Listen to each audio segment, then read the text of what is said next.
La grande horloge de la dette brille à l'angle de la 7e avenue et de la 42e rue comme un phare qui ne dort jamais.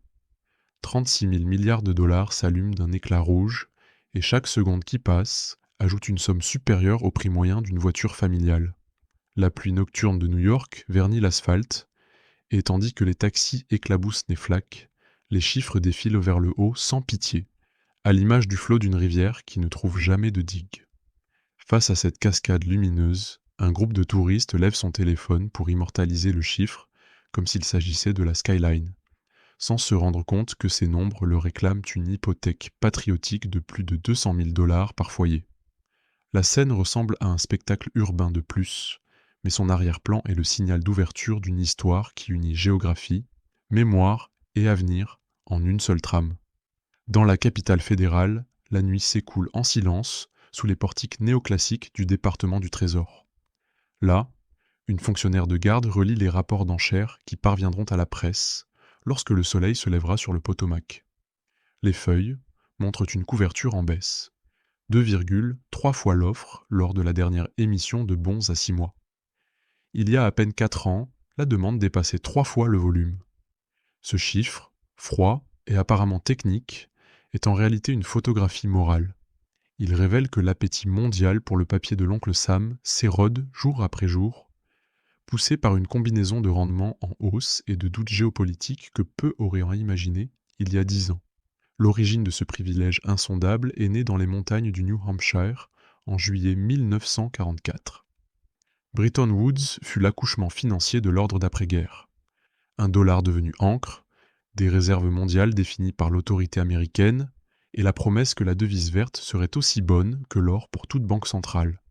Pendant 70 ans, cette architecture a permis à Washington de financer des guerres, d'inaugurer des autoroutes interétatiques, de lancer le programme Apollo et surtout de distribuer un bien-être qui a défini la seconde moitié du siècle. Mais toute hégémonie cache son talon d'Achille. La première fissure sérieuse dans cette foi aveugle est survenue en 2008, lorsque la faillite de Lehman Brothers a ébranlé les fondations du système.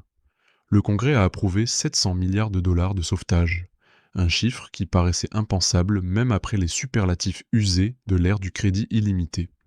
Les marchés ont respiré, mais le déficit fédéral, qui était déjà passé de simple invité à résident permanent depuis le début des années 90, est devenu le maître de la maison. Une décennie plus tard, le monde, fatigué par la sécurité de l'abondance, a connu un choc encore plus profond. La pandémie a paralysé les aéroports, vidé les avenues et obligé l'État à endosser simultanément les rôles de prêteur, d'entrepreneur et de bienfaiteur. 6 000 milliards de dollars ont afflué en un temps record vers les foyers, les hôpitaux et les entreprises. Le soulagement fut tangible et les faillites massives ont été évitées, mais le prix à payer fut d'ouvrir en grand la porte à un niveau d'endettement qui a franchi la barrière psychologique des 100% du produit intérieur pour la première fois depuis 1945. Pendant ce temps, la Réserve fédérale maintenait les taux autour de 0%. Ce prix de l'argent alimentait l'illusion que tout serait payé demain, comme un buffet infini de crédit où la seule inconnue était la vitesse de l'imprimante. Le Trésor a alors décidé de raccourcir les échéances et de financer l'essentiel de l'expansion, avec des bons à 1, 3 et 6 mois. La stratégie obéissait à un calcul apparemment rationnel. Dans un monde de taux nuls, refinancer à court terme revenait à marcher sur un tapis roulant qui ne s'arrêterait jamais. Personne n'avait prévu que ce même mécanisme se transformerait en un mur d'échéance proche de 10 000 milliards entre 2025 et 2028. Lorsque la Fed a entamé son virage restrictif, le coût de renouvellement de ce passif a augmenté si rapidement que le service annuel de la dette est passé de 300 milliards à près d'1 trillion. Ici apparaît un terme forgé par l'historien Niall Ferguson, que peu connaissent hors des amphithéâtres universitaires. La loi des intérêts, énoncée à son nom, dit que l'hégémonie se fissure le jour où un empire dépense plus en coupons qu'en bataillons. Ce moment est déjà inscrit dans le budget fiscal de 2025. 952 milliards de dollars en paiement d'intérêts dépasseront les 936 milliards destinés au Pentagone. Ce chiffre n'est pas seulement un jalon comptable, mais aussi un choc psychologique, qui remet en cause une hiérarchie de priorités enracinée depuis la guerre froide. Presque personne ne se souvient que l'inviolabilité des Treasuries a trébuché en 1979. Une grève de fonctionnaires, combinée à une erreur informatique, a retardé le paiement de 121 millions aux détenteurs de bons et billets. Ce retard fut techniquement un mini-défaut. Les journaux l'ont vite oublié, mais le marché a sanctionné le Trésor avec 60 points de base supplémentaires, coûtant des milliards sur 2 décennies. Cet épisode a démontré que même la machine la mieux huilée peut faillir si l'on sous-estime l'engrenage humain. Pendant ce temps, l'échiquier mondial commence à s'ajuster au nouveau tempo. Pékin, qui il y a à peine une décennie détenait le plus grand arsenal de dettes américaines, a liquidé près de 350 milliards depuis 2021. Le Japon, autrefois acheteur obstiné, vend pour financer les retraites et soutenir le yen.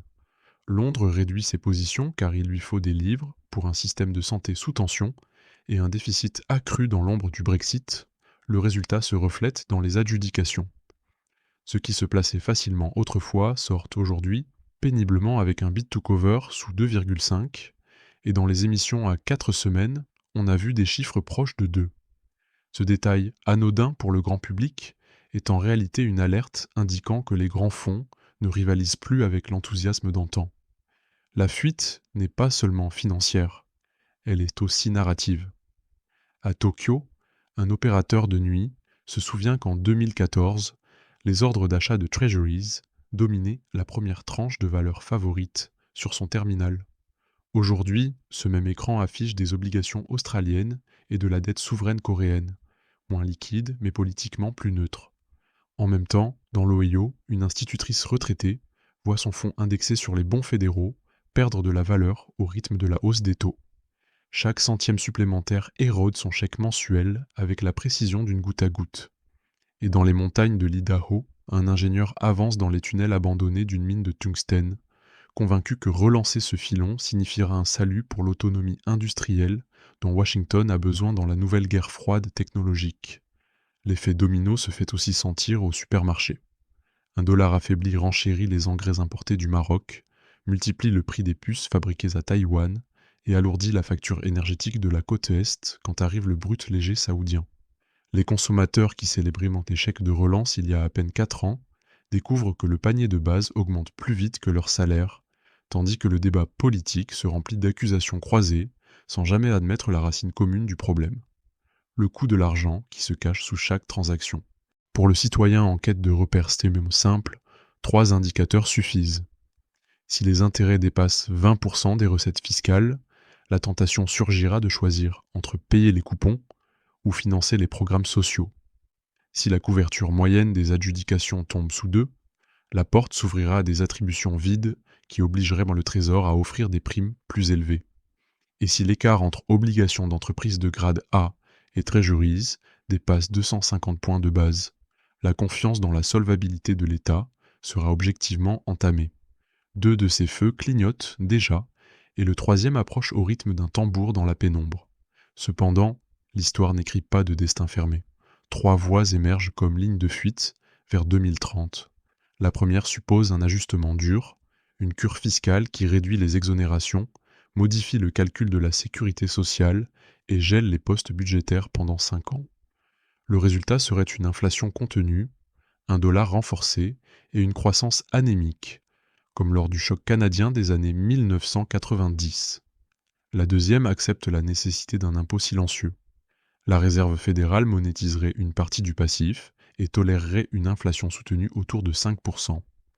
Les salaires augmenteraient moins vite que les prix, de sorte que la dette, exprimée en dollars constants, perdrait du poids. Les exportateurs y gagneraient, les retraités y perdraient, mais la machine productive trouverait un répit. La troisième imagine un saut de paradigme. Un dollar cédant une partie de son hégémonie à un yuan numérique adossé à des réserves de métaux, un euro de banque centrale basé sur des contrats intelligents et un panier tokenisé incluant or, droit carbone et énergie stockée. Ce serait la version 21e siècle de Bretton Woods, une mosaïque polycentrique où aucun acteur ne monopolise la confiance. Il est impossible de prédire laquelle de ces trajectoires prendra forme, mais le signal d'alerte le plus puissant réside dans la courbe des taux. Chaque fois que le segment de 10 ans s'est inversé plus de 6 mois, une récession a suivi dans les 24 mois. Cette inversion a déjà dépassé 1 an. Parallèlement, Le solde net d'achat de treasuries par les banques centrales est de négatif depuis 6 trimestres, du jamais vu depuis l'immédiat après-guerre. Et la proportion intérêt-PIB s'envole avec une verticalité qui rappelle le graphique des émissions de dioxyde de carbone avant la révolution du schiste. La mémoire offre des leçons. Rome est tombée en partie pour avoir financé des mercenaires plus nombreux que ses légions citoyennes. L'Espagne a perdu sa primauté quand Philippe II a hypothéqué son or américain pour financer des guerres en Flandre sans base fiscale solide. Le Royaume-Uni a cédé la livre après Suez, démontrant que son chéquier ne pouvait soutenir un empire planétaire. Mais les crises ont aussi été des viviers de réinvention. La banqueroute coloniale française de 1788 a donné naissance à la Déclaration des droits de l'homme. Le krach de 1929 a forgé le New Deal et les grands barrages de la Tennessee Valley. L'Europe, dévastée en 1945, a baptisé la communauté du charbon et de l'acier sous l'impulsion du plan Marshall. Aujourd'hui, la loi pour la réduction de l'inflation dirige 400 milliards vers les industries propres et les plus avancées. Le CHIPS Act injecte 52 milliards pour construire des usines de semi-conducteurs en Arizona et dans l'Ohio. La stratégie des minéraux critiques vise à relancer des mines de lithium, nickel et graphite du Nevada à la Caroline du Nord. La discipline budgétaire pourrait devenir le catalyseur d'une industrie nationale, rééquilibrant le balancier de la dépendance extérieure. Et dans cet horizon, un modèle oublié appelé Yankee Bond reprend de la pertinence. Des émissions en dollars, lancées dans les années 1970 par des multinationales européennes et asiatiques pour profiter de la profondeur du marché américain. Ironie de l'histoire, la réédition de cet instrument pourrait permettre au capital étranger de participer à la recapitalisation de la puissance qui fut jadis sa banque. Il reste un dernier élément, intangible mais décisif, la confiance sociale. Le citoyen qui regarde le compteur de Times Square ne calcule peut-être pas les ratios, ni les spreads, mais il comprend le prix de l'essence et la hausse du loyer. S'il perçoit que le poids de la dette retombe sur lui sans contrepartie de croissance, son vote se tournera vers des solutions de rupture. Cette dynamique a déjà favorisé des surprises électorales dans les principales démocraties depuis 2016. Le risque n'est pas seulement financier, mais aussi institutionnel. Un pays qui dépense plus en intérêts qu'en défense peut voir la légitimité de ses élites remise en cause aussi vite que les investisseurs questionnent la solvabilité de ses obligations. L'horloge de la dette a ajouté 112 millions de dollars d'intérêts depuis le début de cette vidéo, assez pour financer la construction d'un corridor ferroviaire à grande vitesse entre deux capitales régionales. Dans 40 minutes, elle aura ajouté la somme nécessaire à un hôpital de district avec toutes ses spécialités. Ferme les yeux et souviens-toi où pouvaient se trouver les citoyens américains en 2015, quand la dette était la moitié. Imagine où ils vivront quand elle aura de nouveau doublé si rien ne change. Chaque seconde nous appartient comme une décision possible. Si cette analyse t'a donné une nouvelle vision de la dette américaine, abonne-toi et laisse ton avis dans les commentaires.